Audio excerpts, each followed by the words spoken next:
Animé par Lorik Salvaire, la notif des sportifs. Bonjour tout le monde et bienvenue à la notif des sportifs. Aujourd'hui, grosse vidéo comme à l'habitude et pas tout seul cette fois. On va recevoir un des collabos à la Coupe pour parler des Blue Jackets de Columbus. Je pense que vous avez une petite idée, ça va être qui. Mais avant d'embarquer dans le sujet, de dévoiler le collaborateur, n'hésitez pas à liker la vidéo, à vous abonner aussi. Si vous aimez à ce point-là le contenu proposé par À la Coupe sur YouTube, n'hésitez pas à activer la petite cloche qui est à côté du bouton abonner qui vous permet d'être notifié à chaque sortie de vidéo. Sinon, n'hésitez pas à nous suivre sur TikTok, notre compte X, Facebook, Instagram. Tous nos réseaux sont à votre disposition pour suivre le hockey, que ce soit celle de la Ligue nationale fait par la notif des sportifs ou la sphère junior qui couvre la LHJMQ, la OHL, la WHL ainsi que le Midget 3A. N'hésitez pas aussi à aller voir notre site internet pour aller lire nos nouvelles ainsi que nos articles, opinions sur toutes ces ligues que j'ai nommées auparavant. Maintenant, ce secret de Polichinelle quand j'ai dit qu'on allait parler des Blue Jackets aujourd'hui, parce qu'on reçoit nul autre que Samuel Laberge. Salut, mon Lorik. Comment ça va, mon cher? Ça va super bien. Ben oui, écoute, super. Ben alors, je pense qu'il était plus en forme que les Jackets ces temps-ci à cause des blessures. Ah ben, j'espère. Sinon, ça irait vraiment pas bien. Exact. Écoute, l'année passée, on va se lancer dans le vif du sujet. L'année passée, les Blue Jackets qui passent si proche de faire les séries si ce n'était pas de la victoire du Canadien à leur toute dernière rencontre de la saison. On sait à quel point tu étais content que le Canadien fasse les séries. Je ne peux pas cacher ma joie. Mais là, cette année, du côté des Jackets, il n'y a pas eu de changement majeur. On s'est dit qu'on allait être très proche. Vu qu'on était très proche, le groupe de jeunes prend un an de plus, on serait capable de répéter la saison passée, voire même d'aller plus loin. Est-ce que c'est ça que tu ressens chez les Blue Jackets quand la saison a commencé? Ben, c'est sûr que le niveau agent libre, ça n'a pas été un feu roulant. Là. Puis, avec tout l'argent, moi, je m'attendais peut-être à plus de feux d'artifice avec l'argent qu'il y avait disponible, mais en même temps, faire un move pour faire un move, dépenser de l'argent pour dépenser de l'argent, je pense qu'il faut, si dans ton plan, les joueurs qui sont disponibles, peut-être pas, c'est mieux de peut-être attendre. Je sais que pour Noah Dobson, il était dans le derby avec le Canadien, c'était pas mal les deux équipes. Puis je pense que Mathieu Darche voulait absolument Dimitri Voronkov dans le trade, puis aussitôt qu'il a nommé ce nom-là, je pense que Don Waddell l'a raccroché malheureusement. Parce que on le voit, Voronkov, c'est un joueur qui prend tellement de place sur la glace qu'il est très utile dans un trio. Puis c'est un gros bonhomme, c'est un gars de 50 points par année, mais qui va jouer dur et tout. Fait que c'était non négociable de donner ça.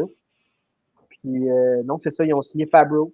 Ils ont fait un échange, ils ont échangé Brenly contre Charlie Coyle et Miles Wood. Ils ont amené de la profondeur puis aussi de l'expérience. Fait que tu sais, Miles Wood, Charlie Coyle, c'est un des meilleurs joueurs des Jackets présentement, autant défensivement qu'offensivement. Tu sais, je l'avais déjà vu jouer, Charlie Coyle. On n'en parle pas, mais tu sais, c'est un bon joueur de troisième trio, je pense, capable de jouer un peu sur le powerplay, capable de jouer appliqué. Puis Miles Wood, ben, moi, je me rappelle de Miles Wood quand il était au New Jersey, quand il patinait tellement vite, il y avait souvent des buts en désavantage numérique. Puis cette année, on le voit un peu. Il y a 6 buts, il y a 6 points. Mais tu sais, c'est un gars d'énergie, fait que ça, c'est un gars qui est important, puis je pense que c'est bon pour la chimie. Puis c'est des gars aussi qui veulent être à Columbus. Charlie Cole, quand il s'est fait échanger, il a appelé Cam Atkinson, ils ont joué ensemble à Boston College. Puis il dit t'es dans la merde, Charlie, parce que tu vas aimer la ville, tu vas tomber en amour. Puis moi, j'habite encore là, puis je ne déménagerai pas.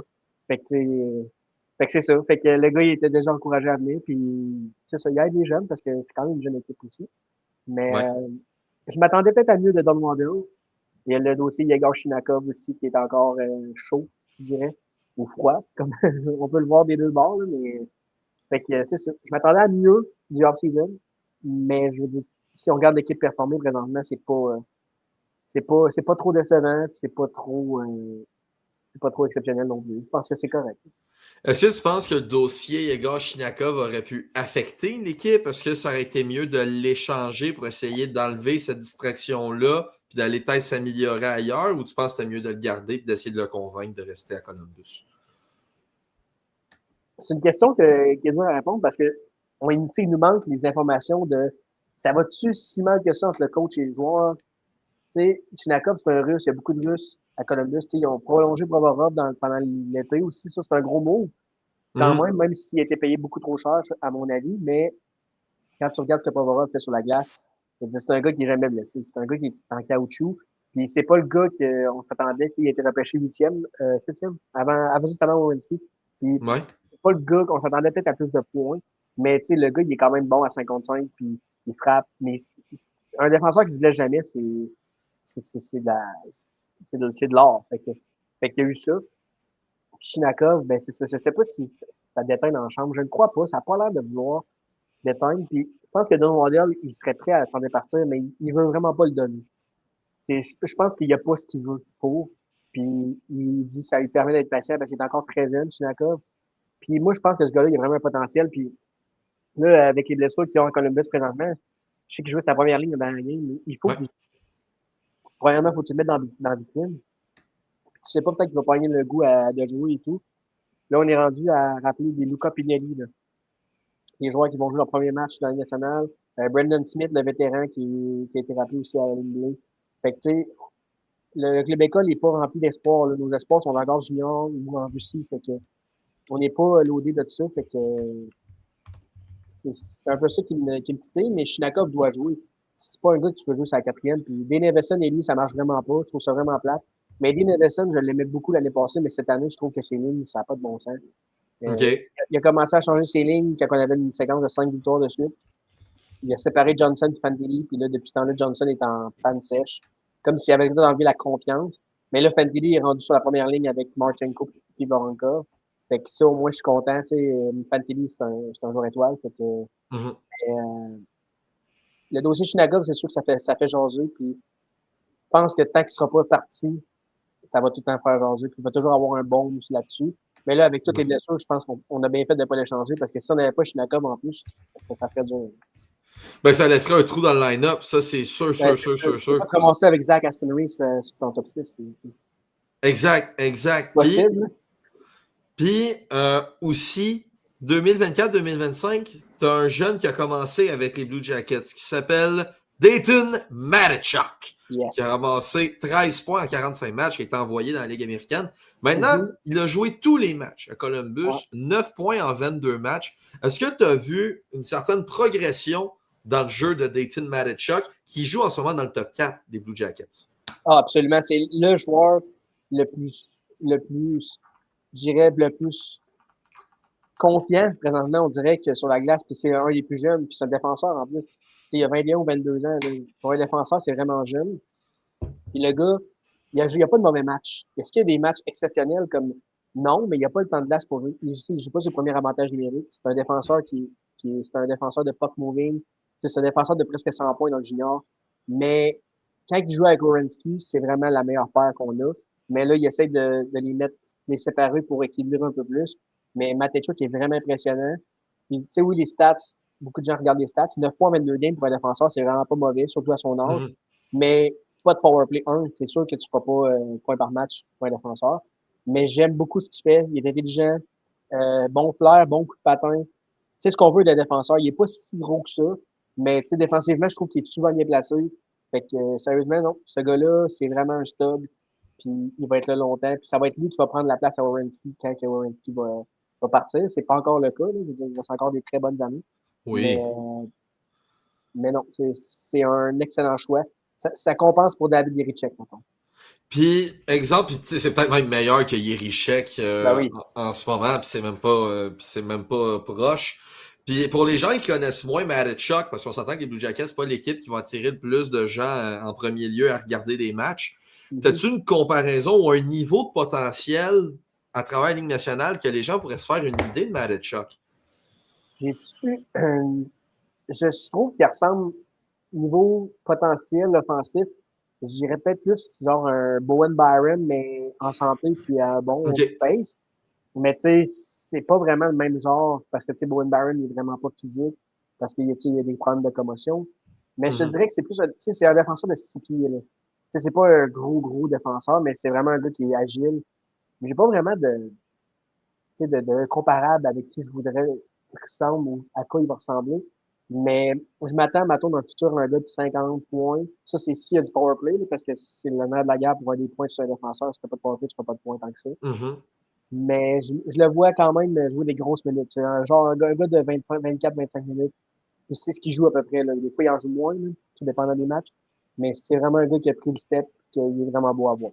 Fait qu'on s'entend comme plafond de potentiel. Tu vois un Bowen Byram en santé, pas en comparaison en termes de potentiel, évidemment. Ouais. C'est quand même une très belle chose à voir chez Marichuk. Peut-être que les Blue Jackets seront leur défenseur Mais il est numéro pas futur. époustouflant, là. Tu sais, c'est pas un gars, Rasmus Dahlin, qui va faire des feintes ou un coup de patin.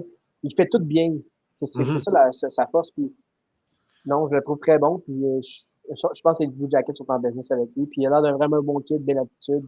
Il était capitaine avec son équipe junior. Mhm. Puis, pas mal sûr qu'il y avait une lettre aussi 15 pour Team Canada. Fait que non, ça a été défenseur de l'année dans la WHL aussi. Joueur des séries. Ils ont gagné. Fait que, tu sais, c'est un leader. Fait que, il y a tout pour réussir. Fait que, on espère que son développement va continuer, mais je suis vraiment pas inquiet. Pas lui qui m'inquiète, maintenant. Puis là, tu as dit que les Jackets sont en business avec Marichuk. Est-ce qu'ils sont en business avec Jet Greaves et Merzlikins comme gardien de but? Ben, Jet Greaves, l'année passée, c'est lui qui avait gaulé les games à la fin de l'année. Je Ouais. voulais dire de quoi. Il était vraiment bon. Cette année, il a loué des mauvais buts, mais il gaule vraiment bien. Tu sais, on l'a vu jouer contre le Canadien dernièrement. C'est lui qui gaulait. Il a vraiment bien gaulé. Il a sauvé des games cette année. Merzlikins, cette année, sérieusement, c'est sa meilleure année depuis les dernières années, mais il gaule pas beaucoup. Puis, Mhm. ça allait vraiment bien pour lui. Il a commencé l'année, ça allait vraiment bien. Puis, ils ont comme arrêté de le faire gauler. Comme un peu, ils ont fait avec Jacob Dobèche, un peu, là. Ouais. Tout était bien, il s'alternait bien. Il n'a pas gaulé pendant 2 semaines. Là, il a gaulé contre les Capitals lundi. Il s'est fait percer, mais, tu sais, je veux dire, le gars, ça fait 2 semaines qu'il n'a pas gaulé dans une game. Tu t'attendais à quoi, là? C'est Je ça. sais qu'il a été malade pendant le voyage dans l'Ouest canadien. Fait qu'il était supposé gauler, mais il n'a pas gaulé. Mais Merzlikins, c'est son contrat, le problème. Il payait beaucoup trop cher, mais excusez, sérieusement, cette année, il fait la job. Il fait une job, un bon deuxième, mettons. Puis C'est Graves, ça. mais Graves, c'est pas un premier. C'est pas un gars qui peut gauler sur 60 matchs dans l'année. Fait que c'est sûr que côté gardien de but, je pense pas que les Jackets ils vont aller avec. Ben peut-être Graves comme futur deuxième, mais ils en ont tellement repêché que tu sais, Evan Garner qui est un choix de deuxième ou troisième ronde. Sergei Ivanov qui est un choix de troisième ronde. On a son nom m'échappe, mais on l'a repêché en première ronde. Cette année, les Le gardiens. russe? Ouais, le russe. Mais tu sais, lui, c'est vraiment un projet à long terme. Il a un contrat en KHL pendant 4 ans. Mais tu sais, le gars de 18 Exact. ans, il va avoir 22, 23 ans. C'est juste l'âge qu'un gardien arrive. Puis il joue, je pense, pour le SKA Moscou. Fait que, je pense que c'est Andreyonov. Andreyonov. Quand je Non, te pas dis la même. ça, je suis sur HockeyDB en ce moment. C'est, me semble que C'est c'est comme ça. Columbus. Columbus. Ouais, 21, Andreyanov. Andreyanov. Andreyonov, c'est ça. Fait que, puis il joue dans une gros club de la KHL. Fait que, il va avoir une bonne équipe, il va être bien entouré, une équipe qui a des moyens. Fait que, tu sais, je suis pas inquiet, mais c'est juste que c'est bizarre c'est comme si les Blue Jackets, ils ont repêché Jackson Smith en première ronde cette année avec lui. C'est comme s'ils faisaient une autre rebuild par-dessus rebuild pendant qu'ils sont pas en rebuild. C'est vraiment bizarre. Parce que Ouais. la page des défenseurs, des gardiens, normalement, tu fais ça quand tu commences. Puis là, les attaquants sont comme tous là, mais en tout cas. Je trouve que c'est bâti bizarre, mais en même temps, il y a un changement de déjà au travers. Fait que c'est dur de jongler avec tout ça. Mais non, je suis confiant avec les deux gardiens présentement, mais c'est sûr que je vois pas ces gardiens-là être là dans le futur pour me construire comme contender. Puis après avoir fait cette review de line-up-là, est-ce que pour toi, les séries, c'est quelque chose de possible pour Columbus? Ben, tout est possible pour toutes les équipes, je crois. Fait que, Mhm. dans l'Est, là. Fait que je peux pas dire non à ta question. Est-ce que c'est possible? Oui, mais. Je dirais oui, mais parce que il y a beaucoup de blessures présentement à Columbus, comme il y a à Montréal. Tu sais, dans la dernière semaine, on a appris que Marchenko, Werenski, Olivier et ben Jenner et Godbranson, ça fait un bout qu'ils sont blessés quand même déjà. Werenski, finalement, c'est rien de grave, il va jouer ce soir. Mais Marchenko et Olivier, eux autres, ils ont eu des examens, puis ils voyaient les docteurs aujourd'hui. Fait que, tu sais, quand tu attends un docteur, ça regarde genre rien de bon, là. C'est sûr que ça va être du long terme, sûrement pour ces deux gars-là. Puis Marchenko, c'est notre meilleur joueur. Puis Mhm. Olivier, ben, c'est un gars qui est tellement important dans l'équipe. C'est un gars qui va se donner. qui va tout donner sur la glace, mais en plus, qui joue en piqué à sport. Il est pas juste là pour se battre, mais c'est vraiment un gars qui joue des grosses minutes pour les Blue Jackets. Fait que c'est 3 gros morceaux à l'attaque. C'est sûr que puis là, il y a Monahan aussi, c'est classique, là, Monahan, on savait, là. Mais Ouais. encore blessé, mais lui, il joue quand même, mais il est pas à 100%. Fait que ça commence à faire beaucoup de stock pour, mettons, des Ken Johnson, des Adam Fantilli. Ça donne beaucoup de pression, puis c'est eux qui doivent step up. Fait que j'ai hâte de voir, mais tout est possible, mais il va falloir que les gars reviennent à un moment donné de blessure, sinon c'est sûr qu'avec toutes les équipes dans l'Est qui sont bonnes de même, tu peux pas te permettre d'échapper 5 minutes de suite. Exact. Je te comprends amplement là-dessus. Les Jackets vont être une équipe Dark Horse à suivre dans l'Est. Sam, merci beaucoup d'être venu pour nous parler des Jackets. Ça fait plaisir. Donc, n'hésitez pas à retrouver moi et Sam à travers la chaîne YouTube de À la Coupe pour tout ce qui est NDS. N'hésitez pas à écrire en commentaire vos opinions sur les Blue Jackets. Ça va nous faire plaisir d'aller lire ça. Au nom de Samuel Laberge et en mon nom personnel, celui de Rick Salvaille, c'était la notif des sportifs. Et on se dit à la prochaine vidéo, tout le monde. Ciao! Magic.